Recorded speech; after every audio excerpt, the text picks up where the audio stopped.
Αυτό το βίντεο ξεκίνησε να δημιουργείται το Σεπτέμβριο του 2016 μετά από μια ερώτηση ενός μικρού μου φίλου που είχε βρει ένα πρόβλημα σε μια πράξη αφαίρεσης και έπρεπε να το εξηγήσω. Εγώ το παρέπεψα στο σχολείο του και στο Υπουργείο Παιδείας με την ύλη που του έχει δώσει για να το εξηγήσει ο δασκαλός του. Βέβαια, βρήκα και μια ευκαιρία εγώ να μπορέσω να αναπτύξω το πώς έχω καταλάβει εγώ την πράξη της αφαίρεσης και τα μαθηματικά κατά τη ζωή μου, γιατί αυτά που μαθαίνουμε στο σχολείο σιγά σιγά πολλές φορές άμα δεν τα χρησιμοποιούμε ξεχνιούνται, μερικές φορές πάλι τα χρησιμοποιούμε και τα μετατρέπουμε λίγο, και ήταν μια ευκαιρία να δω πώς θα μπορούσα να αναπτύξω εγώ έξω από τη σχολική ύλη τα μαθηματικά και πώς θα μπορούσα να βοηθήσω αυτό το παιδί για να καταλάβει μια πράξη. Η πράξη είναι αυτή που βλέπετε περίπου. Δεν μπορούσε να καταλάβει το παιδί γιατί από το 2 όταν αφαιρέσουμε το 1 βγαίνει το 9. Από το 1 και μετά από το 1 άμα αφαιρέσουμε το 0 βγαίνει το 8. Από το 3 το 5 το 1 και από το 1 το 1 το 0.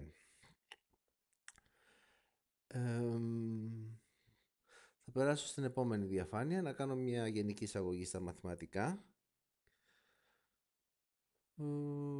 Το πώς αντιλαμβάνομαι εγώ τα μαθηματικά και μετά θα ξαναπεράσω εδώ για να εξηγήσω στο παιδί γιατί έχουμε αυτό το αποτέλεσμα. Τελικά τα μαθηματικά είναι αριθμοί και σύμβολα μόνο, είναι πράξεις. Πράγματι, οι αριθμοί και τα σύμβολα που χρησιμοποιούμε στη μαθηματική τέχνη είναι σύμβολα από κάποιο αλφάβητο, κάποια στιγμή εμφανιστήκανε και η χρήση τους είναι συνήθως στα μαθηματικά για να φέρουν κάποια αποτελέσματα. Μαθηματικά για μένα προσωπικά είναι οποιαδήποτε σειρά ενεργειών κάνουμε για να μπορέσουμε να πάρουμε ένα αποτέλεσμα. Μαθηματικά αυτή τη στιγμή είναι τα προγράμματα που χρησιμοποιώ, οι λέξεις που προσπαθώ να βρω για να μπορέσω να εξηγήσω σε αυτό το παιδί το πώς γίνεται αυτή η πράξη. Θα χρησιμοποιήσω όποιες γνώσεις μπορώ, εκτός από μαθηματικά, γνώσεις υπολογιστών, γνώσεις σχεδίου, γνώσεις φιλοσοφίας, γιατί βγαίνω ήδη έξω από την ύλη τη σχολική, για να μπορέσω να φτάσω σε ένα επιθυμητό αποτέλεσμα που ακόμα δεν το γνωρίζω. Είναι άγνωστο για μένα. Το δουλεύω αυτή τη στιγμή. Για να περάσουμε στην επόμενη διαφάνεια.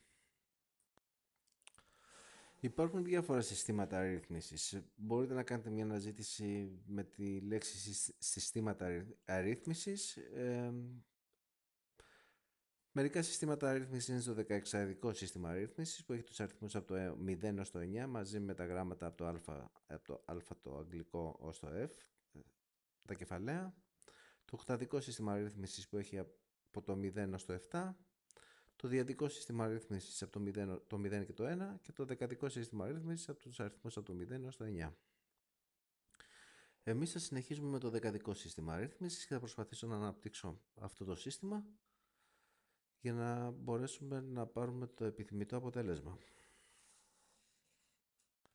Τι είναι το δεκαδικό σύστημα? Είπαμε το δεκαδικό σύστημα είναι τα ψηφία από το 0 έως το 9.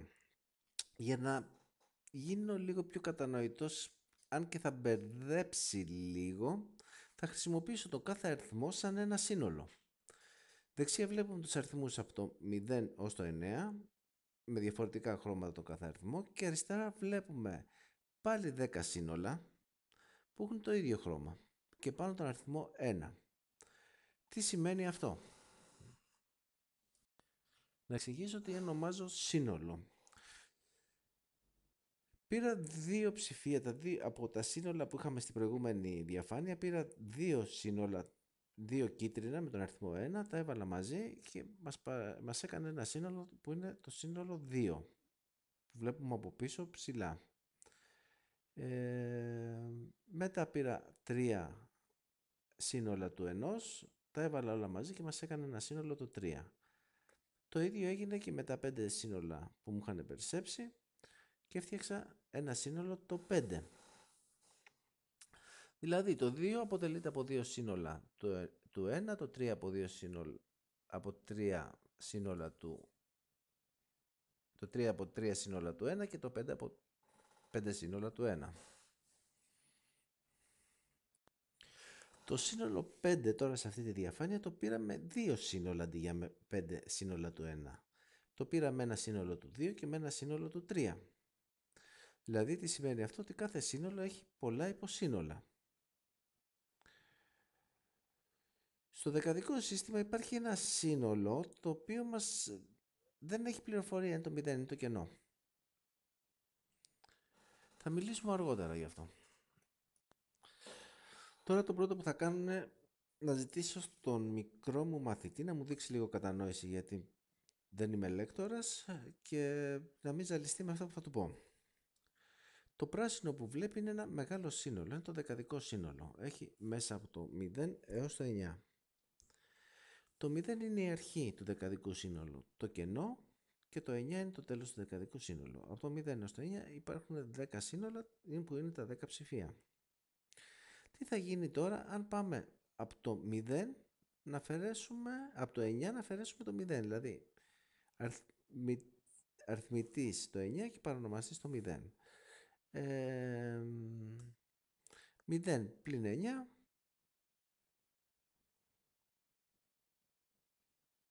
9. Αν έχουμε 9 και άμα θέλουμε από το 9 να αφαιρέσουμε το 0, μας μένουν 9 ολόκληρα, δεν υπάρχει δεν αφαιρούμε κανένα ψηφίο. Και έτσι αριστερά κάτω θα δείτε ότι έχω βάλει το 0009 και το 0000. Η αφαίρεση αυτή μας κάνει 0009. Τι γίνεται τώρα? Στην αριθμητική ποτέ δεν βάζουμε μπροστά από το 9, από τα μηδενικά μπροστά, γιατί δεν παίζουν κανένα ρόλο και μάλιστα μας μπερδέψουν. Βέβαια η τέχνη των μαθηματικών είναι μια τέχνη αναζήτησης και όπως είναι όλες οι τέχνες, όταν έχουμε φτάσει σε ένα σημείο ψάχνουμε νέα πράγματα, άλυτα, νέα πράγματα να λύσουμε. Εδώ μας μπήκε ένα ερώτημα. Κατά τύχη έβαλα να αφαιρέσω το 2 από το 1 για να μπορέσω να πλησιάσω τον μαθητή για να το εξηγήσω τι γίνεται, και το έγραψα με τα μηδενικά μπροστά. Δηλαδή έγραψα 0001 στον αριθμητή, 0002 στον παρονομαστή και αφαίρεσα το 2 από το 1. Το 2 από το 1 δεν μπορώ να το αφαιρέσω γιατί είναι μεγαλύτερο σύνολο. Οπότε θα έχουμε ένα αρνητικό αριθμό, θα έχουμε το +1.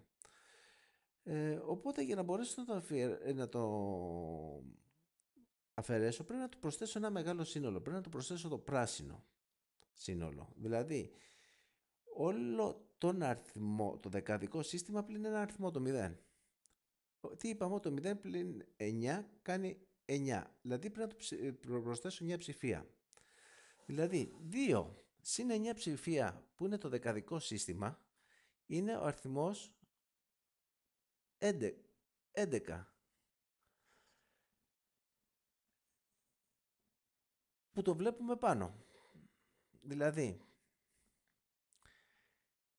2 πλην 1 είναι 2 πλην 11. Οπότε μας κάνει 9. Εδώ ο μικρός έχει μπερδευτεί ήδη, γιατί δεν μπορεί να καταλάβει πώς γίνεται, και ενώ έχουμε προσθέσει 9 ψηφία για να κάνουμε αυτή την πράξη στην αριθμητική, προσθέτουμε το 1 με το 10. Γιατί δεν έχουμε προσθέσει 9 ψηφία, έχουμε προσθέσει 10 ψηφία. Έχουμε προσθέσει 9 ενεργά ψηφία και ένα 0, το οποίο είναι μη ενεργός σύμβολο. Βέβαια εδώ έχουμε ένα πρόβλημα. Όταν εμείς κάνουμε αυτό το πράγμα και πάρουμε από το 2 πλην 11 το 9, έχουμε ένα σύνολο, το οποίο το σύνολο πρέπει να το μεταφέρουμε σε ένα μεγαλύτερο σύνολο, στο σύνολο των δεκάδων, που είναι μέσα το 10, το 20, το 30, το 40, το 50, το 60, το 70, το 80, το 90. Και το 0 που είναι το σύνολο των δεκάδων. Στην πράξη μας, όταν κατέβουμε στον παρονομαστή και βάλουμε το σύμβολο των δεκάδων, θα γίνει το κλάσμα 0,012. Οπότε το 1 θα πρέπει να το αφαιρέσουμε από το 0, οπότε θα προσθέσουμε πάλι στις δεκάδες άλλα 9 σύνολα δεκάδων, οπότε θα γίνει 1 πλην 9 σύνολα δεκάδων. Δηλαδή και μαζί με το κενό σύνολο που είναι η δεκάδα, το 10. 1 πλην 10, 9. Και θα επαναλαμβάνεται το 9. Αυτό είναι μια, από ό,τι βλέπω τώρα αυτή τη στιγμή που το κάνω, μια κατάσταση η οποία δεν έχει λύση. Οπότε θα το πάω στη τρίτη στήλη, η οποία είναι το 11 μείον το 2. Για να εξηγήσω την πράξη. Το 2 από το 1 που είναι από πάνω του δεν αφαιρείται, οπότε προσθέτουμε τα 9 ψηφία που είπαμε πριν, μαζί με το 0, 10. Οπότε 10 και 1, 11, 2 μείον 11, 9, και το 0 παίρνει τη δεκάδα που χρησιμοποιήσαμε για να κάνουμε την αφαίρεσή μας. Οπότε το 0, 2 γίνεται 1, το 0, και το αφαιρούμε από το 1 πάνω και κατεβαίνει κάτω το 0 και γίνεται 0,9. Τώρα κάνω το ίδιο πράγμα με πριν, μόνο έχω μεταφέρει τις πράξεις μία δεκάδα πέρα, δηλαδή στις δεκάδες από τις μονάδες, το οποίο έχουμε το 0,090 με το 0,000, το υπόλοιπο το 90 είναι καθαρό και το 0,110 που αφαιρούμε το 20 και μας κάνει 90, γίνεται πάλι με τον ίδιο τρόπο. Το 0 το αφαιρούμε από το 0, γίνεται 0, το 2 το αφαιρούμε από το 1, δεν γίνεται, το παίρνουμε μια δεκάδα ολόκληρη, η οποία τώρα είναι εκατοντάδα, ένα σύνολο εκατοντάδας, μένει 9, προσθέτουμε στο παρονομαστή το σύνολο της εκατοντάδας και την εκατοντάδα τι πάνω που αφαιρούμε βγαίνει 0 και συνεχίζει με αυτόν τον τρόπο όλη η πράξη προς τα πίσω. Τώρα επέστρεψα πάλι στην πρώτη διαφάνεια, είναι μια πράξη, δεν τη θυμάμαι ακριβώς αυτή που μου είχε ζητήσει ο μικρός μου φίλος, γιατί δεν είχα μαζί μου ένα χαρτί να τη σημείωσω, αλλά είχα καταλάβει ποιο ήταν το πρόβλημά του. Και τώρα θα εξηγήσω πάνω στα νούμερα που έβαλα εγώ το πρόβλημα που είχε ο μικρός μου φίλος για να το καταλάβει. Εδώ ο αριθμός που έχουμε είναι το 1501 και θέλουμε να αφαιρέσουμε το 1312. Σύμφωνα με το πρόβλημα του μικρού μου μαθητή δεν μπορούσε να καταλάβει γιατί το 2 που έχει από πάνω ένα 1 μας κάνει το 9. Όπως είπαμε, βάζουμε όλη το δεκαδικό σύστημα, τα 9 ψηφία μαζί με το 0, τα 10 ψηφία δηλαδή, οπότε στο 1 και 10 πάει και γίνεται 11 στον αριθμητή. Ή το 2 απλώς προσθέτουμε όλο το σύνολο των αριθμών για να ανέβουμε δεκάδα, που είναι το 9, τα 9 σύνολα τα οποία έχουν πληροφορία, και γίνεται 9 και 2, 11. Δηλαδή 2 από 11 μας κάνει 9. Αφού έχουμε πάρει μια δεκάδα, ένα σύνολο με 10 αριθμούς μαζί με το 0, αυτό το προσθέτουμε στο δίπλα ψηφίο, στο 1 του 1312, δηλαδή στο 10, στο 10 του 1312.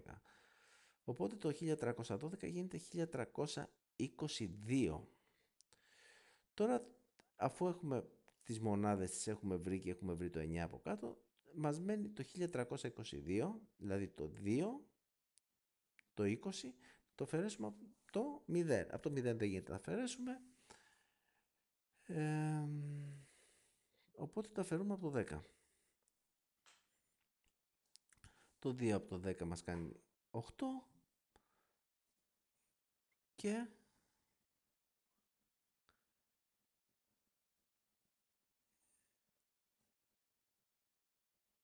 η δεκάδα πάει, έχουμε χρησιμοποιήσει μια εκατοντάδα τώρα. Είναι ένα σύνολο των δεκάδων η οποία έχει πολλές δεκάδες μέσα. Έχουμε χρησιμοποιήσει μια εκατοντάδα. Αυτή η εκατοντάδα πάει στο 300. Οπότε το 1322, αλλά για να μην σας μπερδέψω, 1312 που βλέπω τώρα, γίνεται 1412. Οπότε έχουμε να αφαιρέσουμε το 3 συν 1 σε μία εκατοντάδα, το 300 συν μία εκατοντάδα, 400 από το 500. Το 300 από το 500 μας κάνει 100. Μετά, οι χιλιάδες, δεν έχουμε χρησιμοποιήσει εδώ χιλιάδα, οπότε σταματάνε τα υπόλοιπα και μετά οι χιλιάδες είναι το 1000 πλην το 1000 και μας κάνει 0. Το υπόλοιπο της αφαίρεσης των 189 που μπορείτε να το επαληθεύσετε με το κομπιούτερ. Τι γίνεται τώρα? Ένα μεγάλο πρόβλημα που έχουμε όλοι, ακόμα και εγώ που χρησιμοποιώ πολλές φορές μαθηματικά, αλλά οι χρόνοι είναι τέτοιοι που συνήθως χρησιμοποιώ ένα κομπιούτερ για να κάνω τις πράξεις μου. Έχουμε ξεχάσει όλοι να κάνουμε πράξεις με το χέρι. Τι σημαίνει αυτό? Δεν μεν ότι μπορούμε και βγάζουμε ένα σωστό αποτέλεσμα, αλλά ποτέ δεν θα μπορέσουμε, άμα δεν μάθουμε να κάνουμε πράξεις με το χέρι, να μάθουμε τι πάει να πει πράξη, να μάθουμε να προγραμματίζουμε ένα μηχάνημα να μας κάνει πράξη, γιατί τα κομπιούτερ τα προγραμματίζουν άνθρωποι. Δεν μπορούμε μόνο να ζητάμε να μας φτιάξουν ένα κομπιούτερ για να κάνουμε πράξη. Κάποια στιγμή πρέπει να ξέρουμε πώς δουλεύει και το κομπιούτερ. Κάποια στιγμή θα αναρωτηθούμε πώς δουλεύει το κομπιούτερ, γιατί θα είμαστε αναγκασμένοι αυτό. Δεν θα μπορέσουμε να καταλάβουμε πώς γίνεται μια πράξη ή πώς θα προγραμματίσουμε ένα κομπιούτερ να μπορέσει να κάνει μια πράξη, μια πρόσθεση, μια αφαίρεση, ένα πολλαπλασιασμό. Βέβαια, δεν θα προσπαθήσετε να το κάνετε με τον τρόπο που σας είπα εγώ. Θα προσπαθήσετε να το κάνετε με τον τρόπο που λέει το Υπουργείο Παιδείας, ο δάσκαλός σας και η ύλη των μαθημάτων μέχρι τις σπουδές που θα φτάσετε.